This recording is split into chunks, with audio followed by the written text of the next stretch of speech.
Hi ವಿದ್ಯಾರ್ಥಿಗಳೇ, ಎಲ್ಲರೂ ಕೂಡ ನನ್ನ ಚಾನಲ್ಗೆ ಸ್ವಾಗತ ಹೇಳ್ತಾ ನೋಡಿ, ಈಗ ತಾನೇ ಪ್ರಕಟವಾದಂಥ ಜಸ್ಟ್ ಈಗ ಮಾರ್ಚ್ 2025 ದ್ವಿತೀಯ PUC ಪರೀಕ್ಷೆ ದಿನಾಂಕ 1/3/2025ರಿಂದ 20/3/2025 ನಡೆಯಲಾಗಿತ್ತು.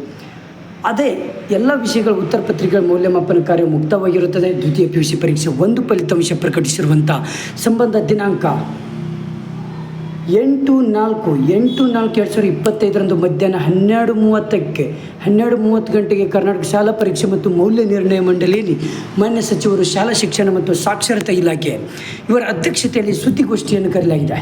ಫಲಿತಾಂಶವನ್ನು ಈ ಒಂದು ವೆಬ್ಸೈಟಲ್ಲಿ ಜಾಲತಾಣದಲ್ಲಿ ದಿನಾಂಕ 8/4 ಅಂದರೆ ನಾಳೆ 8/4/2025 ಮಧ್ಯಾಹ್ನ 1:30 ಗಂಟೆಯ ನಂತರ ವೀಕ್ಷಿಸಬಹುದಾಗಿದೆ. Thank you friends, thank you. ಎಲ್ಲರಿಗೂ ಕೂಡ ಶೇರ್ ಮಾಡಿ, ಹಾಗೆ ನನ್ನ ಒಂದು ಚಾನಲನ್ನು ಸಬ್ಸ್ಕ್ರೈಬ್ ಮಾಡಿ. Okay, thank you friends, thank you. ನೋಡಿ ಫ್ರೆಂಡ್ಸ್, ಇದು ಇಂಪಾರ್ಟೆಂಟ್ ವಿಡಿಯೋ. ಮಾಧ್ಯಮ ಪ್ರಕಟಣೆ ಯಾವುದೇ ರೀತಿ ಮಿಸ್ ಇಲ್ಲ, ಯಾವುದೇ ರೀತಿ ತಪ್ಪು ಇಲ್ಲ, ಸರಿಯಾದಂತಹ ಒಂದು ವಿಡಿಯೋ ಇದು. ನಾಳೆ ಪಿಕ್ಸ್ ನಿಮ್ಮ ಒಂದು ಫಲಿತಾಂಶ ಪ್ರಕಟವಾಗುತ್ತೆ. Okay, thank you friends, thank you friends, thank